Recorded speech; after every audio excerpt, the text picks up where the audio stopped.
Hi hello TS news room. నేను మీ తాడూరి శ్రీనివాస్. ఈరోజు దేశవ్యాప్తంగా బీజేపీ పార్టీ 13 తారీఖు నుంచి 25 తారీఖు వరకు మరి పెద్ద ఎత్తున డాక్టర్ అంబేద్కర్ గారి జయంతి ఉత్సవాలను జరుపుతూ ఉంది. ఇది జరపడానికి మన రాష్ట్రంలో తెలంగాణ రాష్ట్రంలో ఒక కమిటీని కూడా వేయడం జరిగింది. ప్రదీప్ రావు గారు కన్వీనర్గా, తాడూరి శ్రీనివాస్ గారు, అదే రకంగా రాణి రుద్రమ గారు, భాషా గారు, అదే రకంగా చికోటి ప్రవీణ్ గారు సభ్యులుగా ఒక కమిటీని కూడా వేయడం జరిగింది.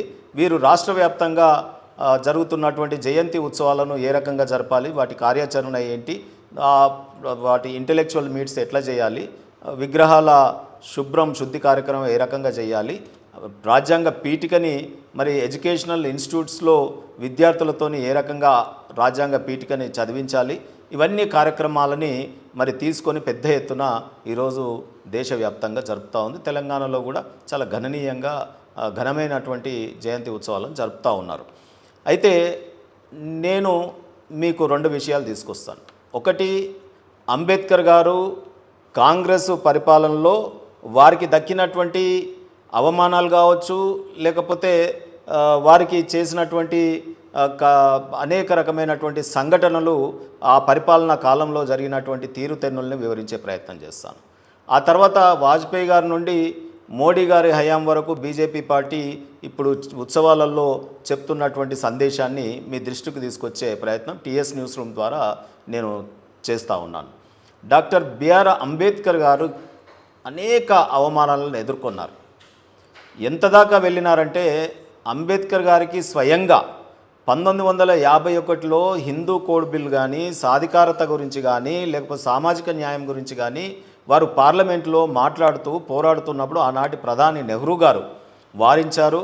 దాన్ని మరి ఆయన ఆ యొక్క అంశాలను లేవనెత్తడం పైన విభేదించినందుకు గాను మనస్తాపం చెంది డాక్టర్ అంబేద్కర్ గారు న్యాయశాఖ మంత్రి పదవికి కూడా రాజీనామా చేయడం జరిగింది.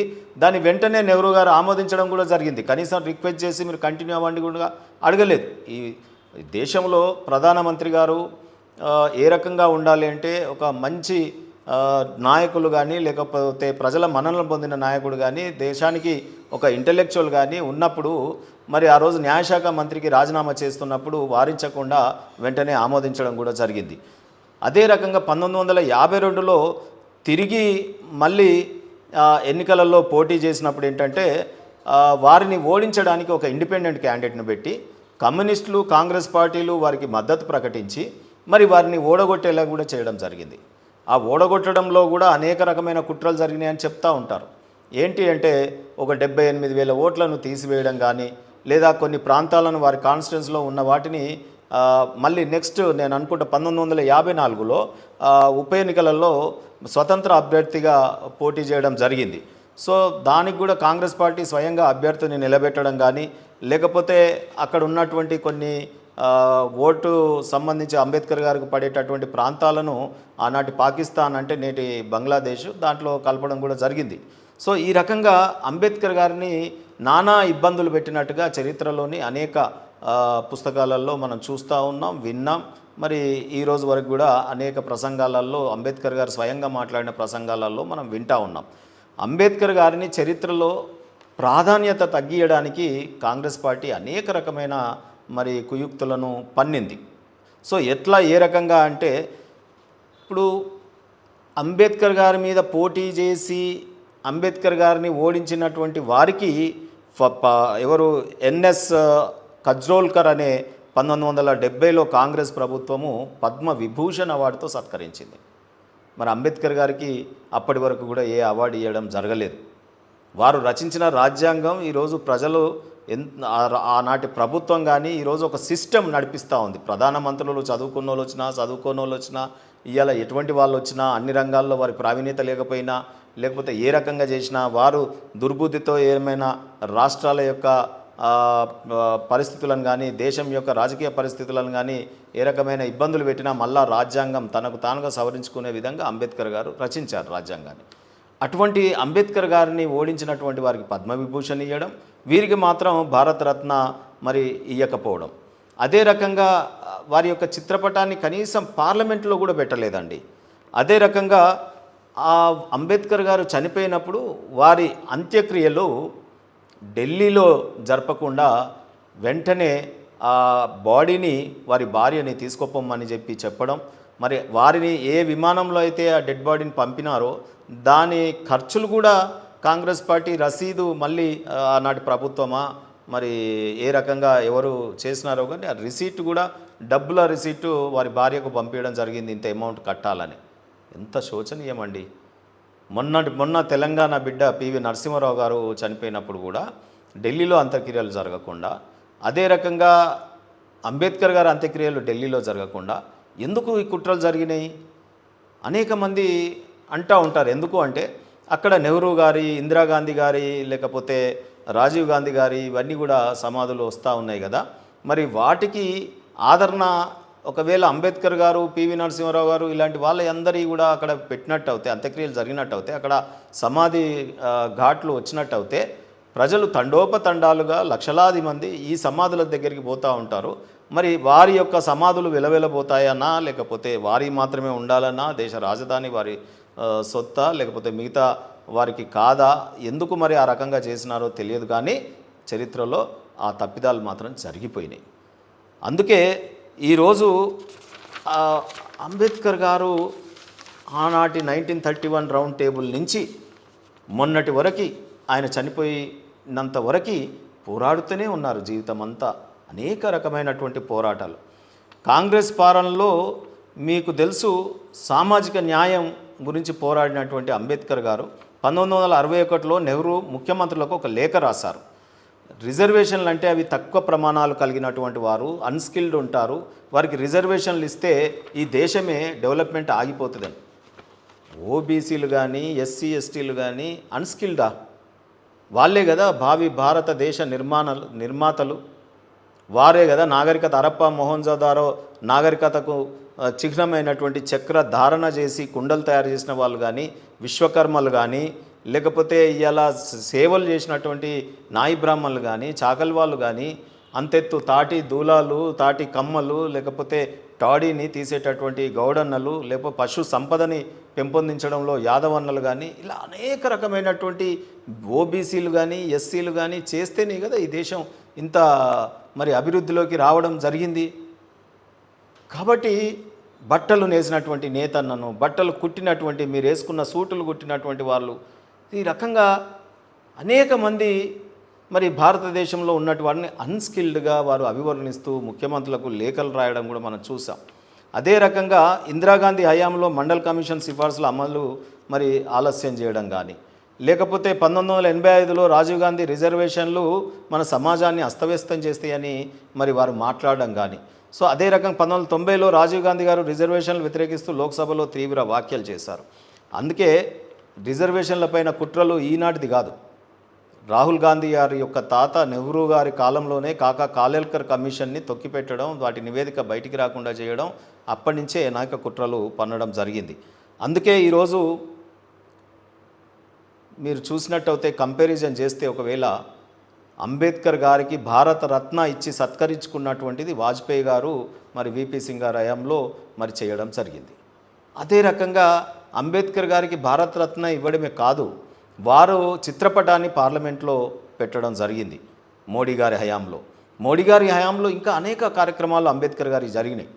అవి ఉదాహరణకి మీకు చెప్పాలంటే ఇవాళ న్యాయ మంత్రిత్వ శాఖలో కావచ్చు, లేదా సుప్రీంకోర్టులో కావచ్చు, అంబేద్కర్ గారి యొక్క విగ్రహాలు పెట్టడం కానీ, లేదా అంబేద్కర్ గారి యొక్క జన్మించినటువంటి స్థానంలో పంచతీర్థ పేరుతో మరి వారు బౌద్ధ దీక్ష తీసుకున్నటువంటి నాగపూర్లో కావచ్చు, అదే రకంగా వారి గౌరవార్థం జన్మభూమి మహూ మధ్యప్రదేశ్లో, అదే రకంగా శిక్షా భూమి తను చదువుకున్నటువంటి లండన్ హౌస్లో దాన్ని భారత ప్రభుత్వం కొని ఈరోజు అంబేద్కర్ గారికి మరి ఒక ఘనమైన నివాళులు అర్పించే ఒక స్మారక కేంద్రంగా నిర్మించడం జరిగింది. దీక్షా భూమి బౌద్ధ ధర్మాన్ని స్వీకరించిన స్థలం కానీ,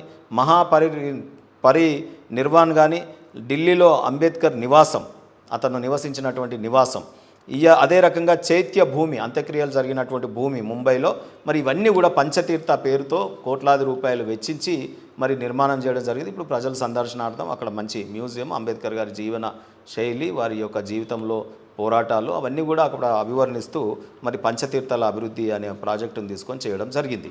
ఇది నిజమైన అంబేద్కర్ గారి ఆశయాలు నెరవేర్చడం అంటే. అదే రకంగా మీకు తెలుసు ఏప్రిల్ 14 రాష్ట్రీయ మరి దినంగా ఈరోజు నిర్వహించాలని అంబేద్కర్ జయంతిని హాలిడేగా ప్రకటించడం కూడా జరిగింది.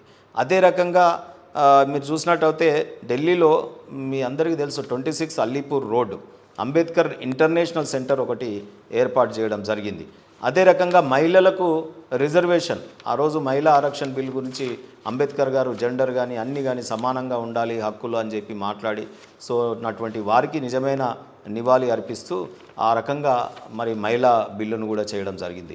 ఇంకొక విషయం కూడా మీకు చెప్తాను. మోడీ గారి హయాంలో 125వ జయంతికి 120 దేశాలలో అంబేద్కర్ గారి జయంతి ఉత్సవాలను కూడా జరపడం జరిగింది. సో చూడండి, ఒక చిత్తశుద్ధి కావాలి. అంబేద్కర్ గారి యొక్క సేవల్ని ఆ రకంగా అనేక రాజ్యాంగం ఆమోదించబడినటువంటి తేదీ నవంబర్ 26 దాన్ని మనం రాజ్యాంగ దినోత్సవంగా పాటిస్తున్నది మోడీ గారి ప్రభుత్వం వచ్చిన తర్వాత. డిజిటల్ ఇండియాలో ఆర్థిక సేవల కోసం మీకు అందరికీ తెలుసు ఒకటి ఏది మన భీమ్ అనే యాప్ను కూడా తీసుకురావడం జరిగింది మోడీ గారు. ఎందుకంటే వారు ఎకనామిక్స్లో దిట్ట అంబేద్కర్ గారు. అదే రకంగా అంబేద్కర్ రాజ్యాంగ ఫలితంగా మీకు తెలుసు నారీ శక్తి వందన్ బిల్లు గురించి మరి మహిళా రిజర్వేషన్ బిల్లు ఆరక్షణ బిల్లు తేవడం జరిగింది. ఆర్టికల్ 370 కాశ్మీర్ని నిజంగా కూడా అంబేద్కర్ గారి ప్రసంగాలు మీరు విన్నట్టయితే వారు ఈ ఏంటి స్వయం ప్రతిపత్తి గల రాష్ట్రాలు ఉండకూడదు, భారతదేశం వన్ యూనిట్ అయినప్పుడు యూనియన్ ఆఫ్ ఇండియా అంటున్నప్పుడు మళ్ళీ దాంట్లో ఇంకో వేరే జెండా ఎగిరేస్తూ భారత జెండా కాకుండా స్వయం ప్రతిపత్తి కల్పిస్తూ వారిని ఈ చట్టాలలో ఈ కాన్స్టిట్యూషన్లో ఇక్కడ ఇది చేస్తూ చేయడం అనేది భావ్యం కాదు అని మాట్లాడినారు. మరి అటువంటి వారి ఆశయాన్ని కాశ్మీర్ని సెపరేట్గా పెట్టి స్వయం ప్రతిపత్తి రాష్ట్రంగా ఏ రకంగా చేసినారో మీకు అందరికీ తెలుసు. ఇలా భారతదేశం కిరీటమానంగా ఉన్నటువంటి కాశ్మీరు పరిస్థితుల్ని ఏ రకంగా ఆర్టికల్ 370ని తీసుకొచ్చి ఏ రకంగా సరిదిద్దినాము మీరు ఒకసారి మరి మోడీ గారి ప్రభుత్వం వచ్చినాక అంబేద్కర్ గారికి మరి నిజమైన నివాళి అర్పించినట్టే కదా. అధికరణ 370 రద్దే కాదు, ఎస్సీ ఎస్టీ ఓబీసీ వర్గాల అభ్యున్నతికి అంబేద్కర్ పేరుతో అనేక పథకాలు ఇవాళ ఎన్సీబీసీ జాతీయ కమిషన్కి కల్పించడం కానీ అంబేద్కర్ ఆశయాల సాధనలో ఈరోజు నిజంగా కూడా కంపారిజన్ చేసినప్పుడు మాత్రం కాంగ్రెస్కు మరి మోడీ ప్రభుత్వానికి కొంత తేడా కనిపిస్తుంది. బీజేపీ అనేక కార్యక్రమాలు ఈరోజు అందుకే జయంతి ఉత్సవాలని మేము ఈ కార్యక్రమాలన్నీ కూడా ప్రజల దగ్గరికి మరి తీసుకుపోతూ ఉన్నారు బీజేపీ పార్టీ ద్వారా. ఈరోజు మొత్తం ఇక్కడ తెలంగాణ రాష్ట్రంలో ఒక పండుగ వాతావరణం ఉంది. ఈరోజు అంబేద్కర్ గారు ఈ దేశానికి నిజమైన రక్షణ వారు రచించినటువంటి కాన్స్టిట్యూషన్ మరి ఈరోజు నిజంగా కూడా లెజిస్లేచర్ కానీ ఎగ్జిక్యూటివ్ కానీ ఈ న్యాయ వ్యవస్థ కానీ ఇంత పటిష్టంగా ఉంది అంటే సరే మధ్యలో దుర్వినియోగం కావచ్చు. ఏది ఆర్టికల్ 356 వారు అన్నారు కొన్ని ఆర్టికల్స్ మీరు కాన్స్టిట్యూషన్ని ఏ రకంగా ఉపయోగించుకుంటే ఆ రకంగా ఉంటుంది, మీరు మంచి ఆలోచిస్తే మంచి జరుగుతుంది, చెడుగా ప్రయోగిస్తే చెడు అవుతుంది అని మాట్లాడడం జరిగింది.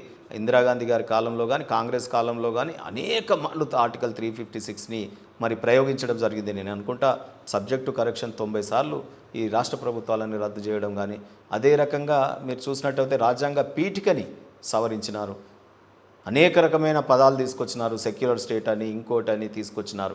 సో ఆ సవరణలు ఏ రకంగా ఉపయోగపడతా ఉన్నాయి ఈ దేశంలో ఈరోజు కూడా మరి ఏ రకంగా సెక్యులర్ పేరుతో ఈరోజు జరుగుతున్నటువంటి వాటిని మనం చూస్తూ ఉన్నాం. ఇవాళ వక్ఫ్ యాక్ట్ బిల్లు కానీ మరి అనేక తదితర అంశాలలో భారతదేశ వ్యాప్తంగా ఈరోజు ఒక చర్చనీయాంశం అయింది. ఇవన్నీ కూడా ఒక్కొక్కటిగా సరిదిద్దుతూ మరి మోడీ గారి ప్రభుత్వం అనేక చర్యలను అంబేద్కర్ గారి ఆశయాలకు అనుగుణంగా తీసుకుంటా ఉన్నారు. అందుకే అంబేద్కర్ గారి జయంతి ఏప్రిల్ 14 మరి ఈరోజు ఘనమైన నివాళులు ప్రజలందరూ కూడా అర్పిస్తూ ఉన్నారు.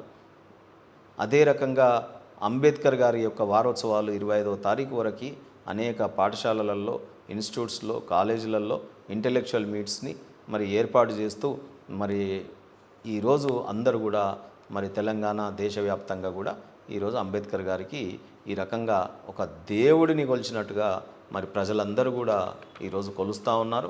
వీరు ఒక దళితులకే అని కాదు, ఇలా సమస్త భారతదేశంలో ఉన్న ప్రజలందరూ కూడా ఇంత భద్రంగా జీవిస్తున్నారంటే, ఇంత మాట్లాడే స్వేచ్ఛ ఉంది అంటే, ఇంత మరి ఆర్థిక గ్రోత్ను సాధించింది అంటే ఆ రోజు ఈ తెలంగాణ రాష్ట్రం ఏర్పాటు కూడా ఆర్టికల్ 3ని ముందు చూపుతో పొందుపరచడం కానీ ఇవన్నీ కూడా చేసినటువంటి అంబేద్కర్ గారికి ఎంత చేసినా తక్కువే. అందుకే భారతరత్న డాక్టర్ అంబేద్కర్ గారి జయంతికి సందర్భంగా వారికి మరొక్కసారి నేను జోహార్లు అర్పిస్తూ జై భీమ్, జై అంబేద్కర్.